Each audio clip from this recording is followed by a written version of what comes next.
മക്കളെ സുഖമാണോ? സുഖമാണെന്ന് സിസ്റ്ററിന് അറിയാം. ഇന്ന് നമ്മളെ ഏറ്റവും പ്രധാനപ്പെട്ട ഒരു ടോപ്പിക്കാണ്. ഈ ടോപ്പിക്ക് അത്ര സുഖമുള്ളതല്ല, ഇച്ചിരി റഫ് ആൻഡ് ടഫാണ്. പക്ഷെ എങ്കിലും ക്രിസ്ത്യാനികളായ ഈശോയുടെ മക്കളായ നമ്മൾ അറിഞ്ഞിരിക്കണം. അതാണ് മക്കൾ വായോ, നമുക്കൊന്നിച്ചിന്ന് പാപത്തെ പറ്റി, പാവയല്ല പാപിയല്ല പാപത്തെ പറ്റി നമുക്കിന്ന് ചിന്തിക്കാം. ഓക്കെ, ഈ പാപം എന്ന് പറയുമ്പോൾ ശരിക്കും എന്താ? മക്കളുടെ അഭിപ്രായത്തിൽ എന്താ? സിസ്റ്റർ പറഞ്ഞുതരാം. ദൈവസ്നേഹത്തിനെതിരെ ചിന്തിക്കുന്നതും പ്രവർത്തിക്കുന്നതും വഴി ദൈവത്തിൻ്റെ പ്രമാണങ്ങളും തിരുസഭയുടെ കൽപ്പനകളും ലംഘിക്കുന്നതാണ് പാപം. മനസ്സിലായോ? കുറച്ചൊരു സിമ്പിൾ ടേമിൽ പറഞ്ഞുതരാം. ദൈവത്തിൽ നിന്ന് അകലുന്നതാണ് പാപം. കേട്ടോ, ദൈവത്തെ പരിത്യജിക്കുന്നത്, വേണ്ട എന്ന് പറഞ്ഞ് മാറ്റിവെക്കുന്നതാണ് പാപം. ചെയ്യേണ്ട നന്മകൾ ചെയ്യാതിരിക്കുന്നതാണ് പാപം. ജീവന്റെ ഉറവിടത്തെ നിഷേധിക്കുന്നതാണ്, അല്ലെങ്കിൽ വിച്ഛേദിക്കുക, കട്ട് ചെയ്യുക, അതാണ് പാപം. പിടികിട്ടിയോ? അതായത് ശരിയല്ലാത്ത പെരുമാറ്റം പാപമാണ്. ഇപ്പം കുറച്ചുകൂടി പിടികിട്ടി എന്ന് വിചാരിക്കുന്നു. ഇനി ബൈ ദ വേ, ദൈവപ്രമാണങ്ങൾ, തിരുസഭയുടെ കൽപ്പനകളൊക്കെ അറിയോ? നമുക്ക് വേഗം ഒന്ന് ഓടിച്ച് പറയാം. പ്രമാണങ്ങൾ എത്രയുണ്ട്? ദൈവത്തിൻ്റെ പ്രമാണങ്ങൾ 10 അല്ലേ? അപ്പം സ്റ്റാർട്ടിങ് ഏതാ? നിന്റെ ദൈവമായ കർത്താവ് ഞാനാകുന്നു, ഞാനല്ലാതെ മറ്റൊരു ദൈവം നിനക്കുണ്ടാകരുത്. എന്ന് വെച്ചാൽ ദൈവത്തിന് 1-ാം സ്ഥാനം കൊടുക്കണമെന്നാണ് പറയുന്നത്. 2, കർത്താവിൻ്റെ തിരുനാമം വൃഥാ പ്രയോഗിക്കരുത്, കർത്താവിൻ്റെ ദിവസം പരിശുദ്ധമായി ആചരിക്കണം, മാതാപിതാക്കളെ ബഹുമാനിക്കണം, കൊല്ലരുത്, വ്യഭിചാരം ചെയ്യരുത്, മോഷ്ടിക്കരുത്, കള്ളസാക്ഷ്യം പറയരുത്, അന്യൻ്റെ വസ്തുക്കൾ മോഹിക്കരുത്, അന്യൻ്റെ ഭാര്യയെ മോഹിക്കരുത്. ഇതാണല്ലോ 10 കൽപ്പന. അപ്പോൾ തിരുസഭയുടെ കൽപ്പനകളോ എത്രയുണ്ട്? 5. ഓക്കെ, തിരുസഭയിൽ ഞായറാഴ്ചകളിലും കടമുള്ള ദിവസങ്ങളിലും മുടങ്ങാതെ നമ്മൾ പോകണം. പെസഹ കാലത്തെങ്കിലും ദിവ്യകാരുണ്യം സ്വീകരിക്കണം. പിന്നെ എന്താണ്? തിരുസഭ അനുശാസിക്കുന്ന ആൾക്കാരുമായിട്ടുള്ള ബന്ധം, വിവാഹബന്ധം പാടില്ല. മാംസം വർജിക്കണം നമ്മൾ ആ പറഞ്ഞിരിക്കുന്ന കാലത്തിൽ. പിന്നെ എന്താണ്? പള്ളി നിർദ്ദേശിക്കുന്ന പദവാരം കൊടുക്കണം. അതാണ് കൽപ്പനകൾ. അപ്പോൾ ഇതാണ് ദൈവപ്രമാണങ്ങൾക്കെതിരെ പ്രവർത്തിക്കുക, ചിന്തിക്കുക എന്ന് പറയുന്നത്. അപ്പോൾ കുമ്പസാരിക്കാൻ പോകുമ്പോൾ മക്കൾ ഇതൊക്കെ ഒന്ന് നോക്കി പ്രാർത്ഥിച്ച് ആലോചിച്ചിട്ട് വേണം കുമ്പസാരക്കൂട്ടിലേക്ക് പോകാൻ. ഓക്കെ, ഇനി ഈ പാപം എത്ര തരമുണ്ട്? 2 തരം. ഓക്കെ, എന്താ? നമ്മൾ ആദുർബാനയ്ക്ക് പഠിച്ചിട്ടുണ്ടാവും, ജന്മപാപവും കർമ്മപാപവും. ഈ ജന്മപാപം എന്ന് പറയുമ്പോൾ എന്നാ? നമ്മൾ ജനിക്കുന്നതിന് മുമ്പ് നമ്മുടെ പൂർവികരില്ലേ, നമ്മുടെ പൂർവികർ അങ്ങ് പോകുമ്പോൾ ആദവും ഹവയൊക്കെ കാണും. അപ്പം അവർ തുടങ്ങി ഇങ്ങനെ തലമുറകൾ കടന്നു നമ്മുടെ പപ്പയും അമ്മയും ഒക്കെ അതുവരെ നമ്മളിലേക്ക് കടന്നു വന്ന നീതിയുടെ അഭാവമാണ്. ഓക്കെ എന്ന് പറഞ്ഞാൽ അവരിൽ നിന്ന് കിട്ടിയതാണ് നമ്മൾ ജനിക്കുമ്പോഴേ കൊണ്ടുവരുന്ന പാപം. പിടികിട്ടിയല്ലോ? ഇനി കർമ്മഭാവം എന്ന് പറഞ്ഞാൽ നമ്മുടെ പൂർണ്ണ അറിവ്, പൂർണ്ണ ബോധം, ഇത് ശരി ഇത് തെറ്റ്, ഇതറിഞ്ഞിട്ട് നമ്മൾ തെറ്റിലേക്ക് വീഴുന്നതാണ് കർമ്മഭാവം. അപ്പം അതിന് ഉത്തരവാദി ആരാ? നമ്മൾ തന്നെ അല്ലേ? അപ്പോൾ ഇതാണ് കർമ്മഭാവം. ഇനി മാരകഭാവം എന്ന് പറഞ്ഞാൽ കേട്ടോ, നമുക്ക് അറിയാമായിരുന്നിട്ട് നമ്മൾ ചെയ്യാതിരിക്കുക, ഒപ്പം ദൈവത്തെ നിഷേധിക്കുക. ദൈവം ഉണ്ടെന്ന് നമുക്കറിയാമല്ലോ അല്ലേ? നമുക്ക് ദൈവം ഉണ്ട്, ഈ സജീവനായ ദൈവം നമ്മുടെ ഒപ്പം ഉണ്ടെന്നറിയാം. ഇതറിഞ്ഞിട്ടും ദൈവത്തെ പരിഗണിക്കാതിരിക്കുക, മറക്കുക, നിഷേധിക്കുക, അങ്ങനെ ഒരാളെ ഇല്ല എന്നൊക്കെ പറയുന്നത് മാരകപാപമാണ്. ഇനി എൻ്റെ കുഞ്ഞുങ്ങളെ, നമ്മൾ എന്തായാലും അല്ലേ, നമ്മുടെ സ്വഭാവ രീതികളൊക്കെ അനുസരിച്ച് പാപം ചെയ്യാൻ സാധ്യതയുണ്ട്. ഈ പാപം ചെയ്താൽ നമ്മൾ സാധാരണ എന്താ ചെയ്യേണ്ടത്? എന്താണ്? ഇങ്ങനെ പാപം കൂടി നമ്മളൊരു വേസ്റ്റ് ബോക്സായി മാറും, അല്ലെ അഴുക്ക് ചാലായി മാറും. അപ്പോൾ ഇതിനെയൊക്കെ ഒന്ന് ക്ലീൻ ചെയ്ത് ശുദ്ധിയാക്കി എടുക്കണമെങ്കിൽ എവിടെ പോകണം? ഏത് സെൻറ്ററിൽ പോകണം? അറിയോ? ഓക്കെ, ലോകത്തിൻ്റെ ഒരു സെൻറ്ററിലും പോയാലും പറ്റില്ല, കുമ്പസാരക്കൂട്ടി പോകണം. ഓക്കെ, ഈ പാപങ്ങളൊക്കെ നമ്മൾ പരിശുദ്ധാത്മാവിനോട് ചോദിച്ച് ആലോചിച്ച് ചിന്തിച്ച് എല്ലാം നോട്ട് ചെയ്ത് വെച്ച് അനുദപിച്ച് സോറി പറഞ്ഞതിന് ശേഷം നമ്മൾ എന്ത് ചെയ്യണം? കുമ്പസാരക്കൂട്ടി പോയി പറയണം. ഇനി മക്കളെ, നമ്മൾ ഓർക്കേണ്ട കാര്യം, തെറ്റ് ചെയ്ത പണിഷ്മെൻ്റ് ഇല്ലേ? വീട്ടിൽ അടി കിട്ടില്ലേ? അമ്മയും പപ്പയൊക്കെ നല്ല അടി തരും, അല്ലെ വഴക്ക് പറയും. ഇതുപോലെ തെറ്റ് ചെയ്ത, പാപം ചെയ്ത ശിക്ഷയുണ്ട്. ഇനി നമ്മൾ സോറിയൊക്കെ ചോദിച്ചതേമേ, ഐ ആം റിയലി സോറി, എനിക്ക് പറ്റിപ്പോയി, ഞാനിത് ആവർത്തിക്കില്ല, എൻ്റെ പൊന്നീശോയെ എന്നോട് ക്ഷമിക്കണേ എന്ന് പറഞ്ഞാൽ വാഗ്ദാനമുണ്ട്. ഓക്കെ, അപ്പം പാപം ചെയ്താൽ ശിക്ഷയുണ്ട്, അതിനുശേഷം അനുദപിച്ചാൽ വാഗ്ദാനമുണ്ട്. ഉദാഹരണത്തിന് ആദവും ഹവയും ആവാപിതാവിനോട് തോളോട് തോള് ചേർന്ന് നടന്നവരാണ്. അനുസരണക്കേട് കാണിച്ചു, ദൈവവും ആയിട്ട് വലിയ വിടവുണ്ടായി, ഇങ്ങനെ പഞ്ചേന്ദ്രിയങ്ങൾ കൊണ്ടുള്ള അനുഭവം നഷ്ടപ്പെട്ടു പോയി അല്ലേ? അവർക്ക് ദൈവത്തോട് കാണാനും കൂടെ ആയിരിക്കാനും പറ്റിയില്ല, പറുദീസ നഷ്ടമായി. പിന്നെ അവർക്ക് പിന്നെ അവസാനം എന്താ കിട്ടിയത്? അവർ ഭൂമിയിൽ വരുമ്പോൾ ദൈവം തോല് കൊണ്ടുള്ള ഉടയാട ഉണ്ടാക്കി കൊടുത്തു. ഇനി അവരുടെ മക്കള് കായേൻ എന്ത് ചെയ്തു? സഹോദരനെ കൊന്നു. ശിക്ഷ എന്ത് കിട്ടി? അവൻ വിൽഡർനെസ്സിലേക്ക് അല്ലേ, അവിടെ നിന്ന് ഓടിക്കപ്പെട്ടു അല്ലേ, വാണ്ടറിങ് മനുഷ്യനായി മാറി. അപ്പോൾ അദ്ദേഹം പറഞ്ഞപ്പം ദൈവത്തെ വിളിച്ച് അപേക്ഷിച്ചപ്പോൾ എന്ത് സംഭവിച്ചു? ദൈവം നെറ്റിയിലൊരു അടയാളം ഇട്ട് കൊടുത്തു അല്ലേ, നെറ്റിയിൽ അടയാളം ഇട്ട് കൊടുത്തു. അത് രക്ഷയാണ്. ഇനി അടുത്ത് നമ്മൾ കുറച്ചുകൂടി വരുമ്പോൾ സാംസന്റെ കഥ അറിയാലോ. സാംസൺ മുസൽമാൻ ജനിച്ചപ്പോൾ തന്നെ ദൈവകൃപയാൽ നിറഞ്ഞ മനുഷ്യനാണ് സാംസൺ. ഒത്തിരി കഴിവുണ്ടായിരുന്നു. പക്ഷേ ദൈവം പറഞ്ഞിട്ടുണ്ട്, ഒരു ദൈവമേ പാടുള്ളൂ, പല പെൺപിള്ളേരും പല വിജാതീയരടുത്ത് പോയി കൂട്ടുകൂടി കല്യാണം കഴിക്കരുത്, സ്വദേശത്ത് നിന്ന് വംശത്തിൽ നിന്ന് എടുക്കാൻ പറ്റൂ. പക്ഷെ ഇവനത് തെറ്റിച്ചു. അങ്ങനെ പാപം ചെയ്ത് തന്നെ ചെയ്തു. ന്യായാധിപനായിരുന്ന ഇവൻ മാവ് പൊടിക്കുന്ന ഒരു അടിമപ്പണി ചെയ്യേണ്ടി വന്നു. പക്ഷെ അവൻ നിലവിളിച്ച് പ്രാർത്ഥിച്ചപ്പോൾ എന്നാ ചെയ്തു? അവൻ ജീവിച്ചിരുന്നപ്പോൾ കൊന്നവരേക്കാൾ കൂടുതൽ കൊന്നത് മരണസമയത്താണ്. പിടിയിട്ടില്ല. അപ്പം പാപം ചെയ്താൽ ശിക്ഷയുണ്ട്, അനുതപിച്ചാൽ നമുക്ക് അതിനേക്കാൾ വലിയ വാഗ്ദാനം കിട്ടും. ഓക്കെ, ഉറപ്പിച്ചല്ലോ. ഇനി ഈ പാപം തടയേണ്ട ഒരു 3 കാര്യങ്ങളും കൂടി പറഞ്ഞു തരാം. പാപത്തിൻ്റെ ഒഴുക്ക് എങ്ങനെ നമ്മളിൽ നിന്ന് കുറയ്ക്കാം. ഒന്ന്, കർത്താവാണ് നമ്മുടെ ഗ്യാരണ്ടി. ഓക്കെ, കർത്താവാണ് നമ്മുടെ ഗ്യാരണ്ടി. അപ്പോൾ കർത്താവിനോട് മുൻകൂർ ജാമ്യം എടുക്കണം. കേട്ടിട്ടില്ലേ, മുൻകൂർ ജാമ്യം. അപ്പോൾ അതിൽ ഒന്ന് നമുക്കിങ്ങനെ പ്രാർത്ഥിക്കാം, നിൻ്റെ എല്ലാ പ്രവൃത്തികളും ദൈവവിചാരത്തോടു കൂടി ആയിരിക്കുക. സുഭാഷിതങ്ങളിൽ പറയുന്നതാണ്. അപ്പോൾ എന്ത് ചെയ്താലും ദൈവത്തെ കൺസൾട്ട് ചെയ്യണം, ദൈവത്തെ കൂട്ടുപിടിക്കണം, ദൈവമായിട്ടൊന്ന് ചർച്ച ചെയ്യണം. ഓക്കെ, എല്ലാ കാര്യം. അപ്പോൾ അതാണ് ഒന്നാമത്തെ പോയിന്റ്. ദൈവമാണ് നമ്മുടെ ഗ്യാരണ്ടി. നമുക്ക് ആരും ഗ്യാരണ്ടി നിൽക്കത്തില്ല. രണ്ടാമത്തത്, ദൈവത്തിൻ്റെ മിത്രങ്ങളായി കൂട്ടുകൂടണം. രണ്ടാമത്തെ എന്താ? ദൈവത്തെ സ്നേഹിക്കുന്ന, ദൈവത്തെ പ്രണയിക്കുന്നവരുമായിട്ട് നമ്മൾ കമ്പനി ഉണ്ടാക്കണം. ഇത് പറഞ്ഞത് വിശുദ്ധ അമ്മത്രേസ്യയാണ്. അമ്മത്രേസ്യ ഒരു വിശുദ്ധയാണ്. ആ വിശുദ്ധയാണ് നമുക്ക് പറഞ്ഞു തന്നത്. എന്താ പറഞ്ഞു തന്നത്? നമ്മൾ ദൈവത്തെ സ്നേഹിക്കുന്നവരെ കൂട്ടുകൂടണം. ഉദാഹരണത്തിന് നമുക്ക് ജീസസ് യൂത്ത് അങ്ങനെ കൂട്ടായ്മയില്ലേ, ഏഞ്ചൽസ് ആർമി. അപ്പോൾ അവരോടൊക്കെ ചേർന്ന് നിൽക്കുമ്പോൾ അവരുടെ ഫയർ നമുക്കും കിട്ടും. അവരുടെ വിശ്വാസം കണ്ട് നമ്മുടെ വിശ്വാസം ഇങ്ങനെ ജ്വലിക്കും. ഓക്കെ, 2. മൂന്നാമത്തേതെന്ന് പറയുമ്പോൾ നമുക്കൊരു ബെസ്റ്റ് ഫ്രണ്ട് ഉണ്ടാവണം. ഏതാ? ഇവിടുത്തെ ലോക്കൽ ഫ്രണ്ടൊന്നും അല്ല, സ്കൂളിലെ ഫ്രണ്ടൊന്നും അല്ല. നമുക്ക് സ്വർഗം തന്ന ഫ്രണ്ട് ആരായിരിക്കും? പരിശുദ്ധാത്മാവ്. പരിശുദ്ധാത്മാവായിരിക്കും നമ്മുടെ VIP. Okay, very important person. പരിശുദ്ധാത്മാവാണ് ജ്ഞാനം, അറിവ്, ക്ഷമ, ദയ, നന്മ. ഇതിലൊക്കെ PhD എടുത്തതാണ്. ഭയങ്കര ക്വാളിറ്റി ഉള്ള ആളാണ്. അപ്പോൾ ക്വാളിറ്റി ഉള്ള ഒരാൾ കൂടെ ഉണ്ടെങ്കിൽ നമുക്ക് ഭയങ്കര ഈസി അല്ലേ, ലൈറ്റ് അല്ലേ, നമുക്ക് ബേർഡൻ ഒന്നുമില്ല. അപ്പോൾ പരിശുദ്ധാത്മാവിനെ കൂട്ടുപിടിക്കുക. അപ്പോൾ എന്നാ ചെയ്യും? നമ്മുടെ പാപങ്ങളൊക്കെ, പാപത്തിൻ്റെ ഒഴുക്ക് ഇങ്ങോട്ട് വരുന്നതൊക്കെ കുറയ്ക്കാൻ പറ്റും.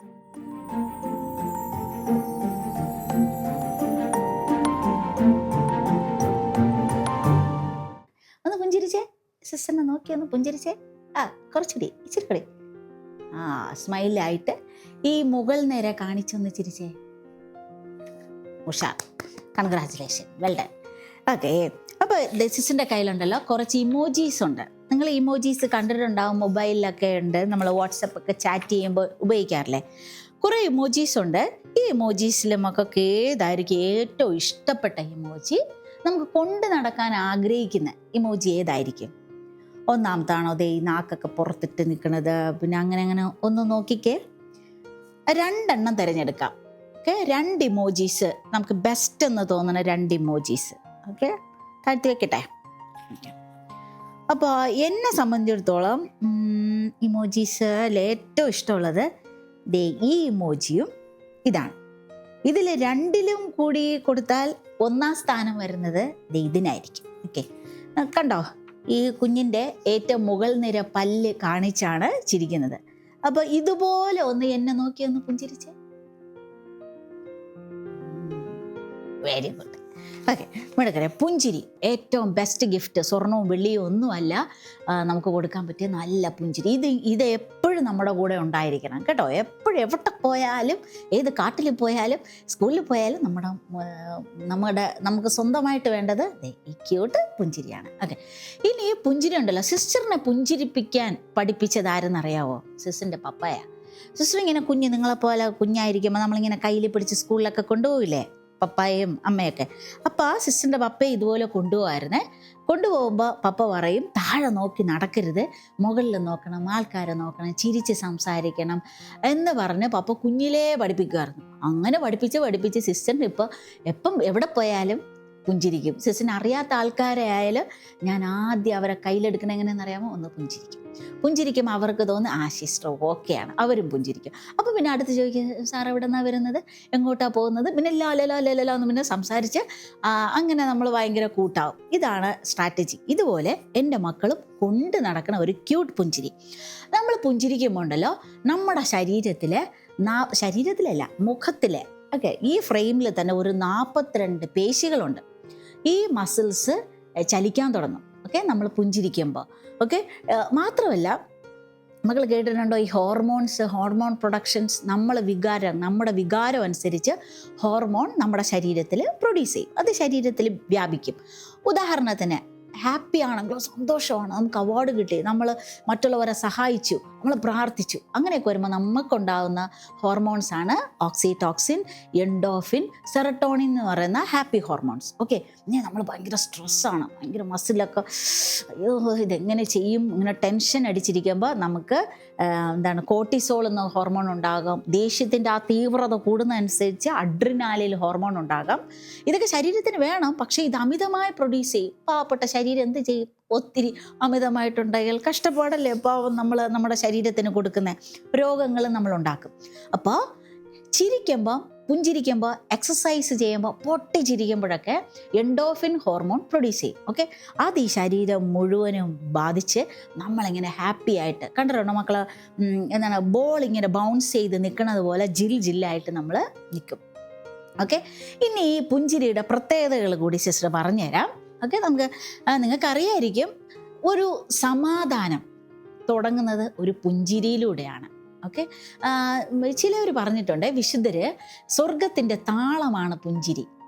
അവിടെ എപ്പോഴും പുഞ്ചിരിയും തമാശയും സന്തോഷവും ഹാപ്പിയൊക്കെ ആയിരിക്കും. ഇനി CJ വർക്കി അച്ഛൻ ഇന്ന് ജീവിച്ചിരിപ്പില്ല. അച്ഛൻ പറയാറുണ്ട്, ഒരു വിടർന്ന പുഷ്പം വിടർന്ന് നിൽക്കുന്ന പുഷ്പം പോലെയാണ് ഒരു പുഞ്ചിരി. അപ്പം വാടിയ പുഷ്പമോ പുഞ്ചിരി ഇല്ലാത്തത്. അതുകൊണ്ട് വേപ്പെണ്ണ കുടിച്ചതെന്ന് വെച്ചാൽ ഏറ്റവും കയ്പുള്ള ഒരു വേപ്പ് എന്ന് പറയുന്ന ഒരു ചെടിയാണ്. അതിൻ്റെ എണ്ണ ഭയങ്കര കയ്പാണ്. അത് കുടിച്ചതുപോലെ നമ്മൾ നടക്കരുത്, നമ്മളെപ്പോഴും പുഞ്ചിരിച്ചുകൊണ്ട് ജീവിക്കണം.